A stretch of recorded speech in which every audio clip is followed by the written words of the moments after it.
के डिलाइट में आपका वेलकम। बॉडी रिफाइनिंग स्टेज के एपिसोड 1। कहानी की शुरुआत में 5,000 साल पहले एक लड़का और एक बुढ़ाऊ माउंटेन पर बैठे हुए होते हैं। तभी वो बुढ़ाऊ कहते हैं कि मिंग, तुम बहुत ही ज्यादा टैलेंटेड हो, पर तुम्हारी स्पेशल फिजिक के कारण तुम कल्टीवेशन के लिए सूटेबल नहीं हो। शायद तुम अपनी इस लाइफ में बॉडी रिफाइनिंग स्टेज को ब्रेक करके अगले रियलम में ना पहुंच पाओ। इसके बाद वो लड़का कहता है कि मास्टर, आपका हैसियत से बहुत ही ज्यादा धैर्यवान है। इसे 10 साल की मेहनत को 1 साल में खत्म करने की कोई जल्दी नहीं। इसके बाद वो मास्टर जी कहते हैं कि वो नादान बालक, तुम्हारा और मेरा रिश्ता पिता पुत्र के समान है। बहुत जल्द मैं अपर लेवल पर पहुंच जाऊंगा और इस वर्ल्ड से गायब हो जाऊंगा, जिसे लेकर तुम्हें ज्यादा चिंता करने की जरूरत नहीं। चलो मैं तुम्हें एक रास्ता बताता हूँ अगले रियलम में पहुंचने का। अगर तुम कोर ऑफ द मेनलैंड को ढूंढने में कामयाब हो जाते हो तो तुम अपनी किस्मत बदल सकते हो। इस स्पिरिचुअल प्रैक्टिस की जर्नी में तुम, मैं और मेरे मास्टर एक दिन जरूर मिलेंगे। लेकिन कोर ऑफ द मेनलैंड सिर्फ लेजेंड्स में एग्जिस्ट करता है। यहाँ पर लेजेंड्स का अर्थ है कि वो रेयरली ही मिलता है इस दुनिया में। शायद तुम उसे अपनी पूरी लाइफ में ना ढूंढ पाओ। इसके आगे हमें फ्यूचर दिखाया जाता है 5,000 साल बाद, जहाँ बड़ी बड़ी बिल्डिंगें होती हैं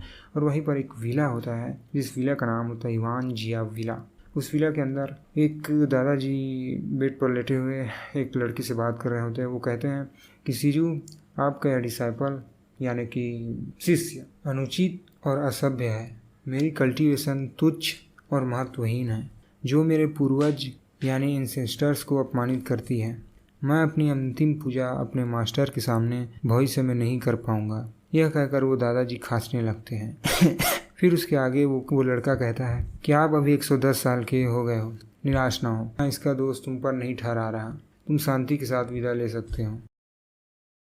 यह भी एक प्रकार की खुशी है कि तुम इस उम्र में विदा ले रहे हो। इसके आगे वो लड़का अपने मन में कह रहा होता है कि मैं अभी बॉडी रिफाइनिंग रियलम के 99,942 लेवल की प्रैक्टिस कर रहा हूँ, पर मैं कभी भी बूढ़ा नहीं हुआ। मैं भी ब्रेक थ्रू करके अगले रियलम में पहुँच सकता हूँ, पर इन हजारों सालों में मैं कभी भी अगले रियलम में नहीं पहुंच पाया। और इन हजारों सालों में मेरे आसपास के कुछ लोग या तो अपर लेवल पर पहुंच गए या कुछ बूढ़े होकर मर गए, मुझे एक एक कर छोड़ते हुए। अंत में मैं ही इकलौता जस का तस रह गया, इस दुनिया को पल पल हर सेकंड बदलते देखते हुए। शायद मैं अपनी उम्मीद सिर्फ कोर ऑफ द मेनलैंड पर रख सकता हूँ, जिसे मास्टर फिसेंग ने पहले मेंशन किया था, पर उसके सिर्फ मुझे कुछ निशान ही मिले हैं। इसके आगे हम देखते हैं विला के बाहर 2 लोग खड़े हुए होते हैं, एक अंकल जी और एक सुंदर लड़की का नाम हिमांशी हुडिये होता है। क्या लगभग नाम है भाई, कोरियन में भूलना मुश्किल है।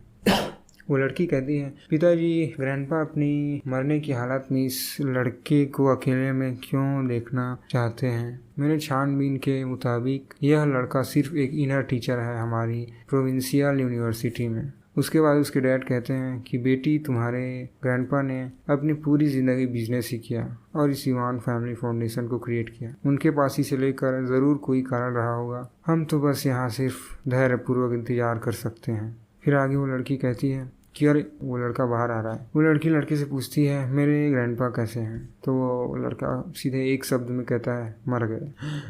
ये सुनकर वो दोनों शॉक हो जाते हैं और फिर लड़की अपने मन में कहती है कि मर गए, मेरे ग्रैंडपा मर गए। हाँ, मैं जानती थी कि यह एक दिन होना है, पर आज। फिर लड़की उस लड़की को रुको कहती। हीरो कहता है, क्या? लड़की बोलती है कि मेरे ग्रैंडपा ने मुझे कहा है कि उनके जाने के बाद मैं तुम्हें वैसे ही ट्रीट करूं जैसे मैं ग्रैंडपा को करती थी, और तुम्हारी बातें बिना किसी शर्तों के मानूं। मैं जानना चाहती हूँ क्यों?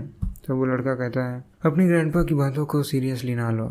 अंत में जीवन मृत्यु पर ही खत्म हो जाता है। मेरे लिए तुम सिर्फ समय के साथ गुजर जाने वाली हो। ये कहकर वो लड़का जाने लग जाता है। तो वो लड़की कहती है कि जा रहे हो? ये इतना आसान नहीं। मेरी वन फैमिली किन जो ग्रेट फैमिली में से एक है। अब जो कि ग्रैंडपा जा चुके हैं वो भी तुम्हारे सामने, तुम्हें मुझे इसे एक्सप्लेन करना होगा क्लियरली। फिर लड़का कहता है, अगर तुम्हारे ग्रैंडपा जिंदा होते और उन्हें ये पता चलता कि तुम मेरे साथ ऐसा कर रही हो, तो मुझे डर है कि वो तुम्हें छोड़ते नहीं। फिर पीछे से एक आवाज आती है, ये रहे। तब कुछ भड़वों को दिखाते हैं जो स्टाइल मारते हुए आ रहे होते हैं। उनमें उनके बीच का बंदा, जो शायद उनका लीडर होता है, बोलता है कि मेरी प्यारी सी हुडिये, मैंने सुना कि वो बुजुर्ग इंसान मर गया। क्या ये सच है? तुमने अपने इस सेकंड अंकल को क्यों नहीं बताया? तब वो लड़की कहती है कि तुम सिर्फ मुसीबत खड़ी करते हो, तुम्हारी वजह से हमारी इवान फैमिली लगभग खत्म ही हो गई थी। ग्रैंडपा ने तुम्हें बहुत पहले इवान फैमिली से निकाल दिया था जब वो जिंदा थे। अब तुम्हें क्या चाहिए जो यहाँ मुंह उठाए चले आए हो? तो उसके सेकंड अंकल कहते हैं कि अब जूनियर सीनियर को सिखाएगी।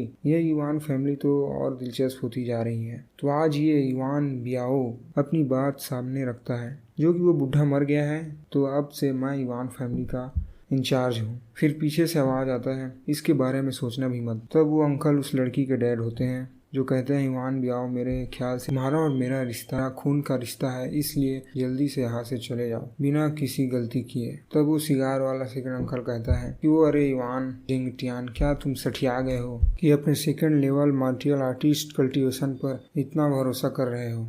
एपिसोड यहीं पर खत्म होता है। अगला एपिसोड कल ही मैं डाल दूंगा 31 अगस्त। तो शुक्रिया।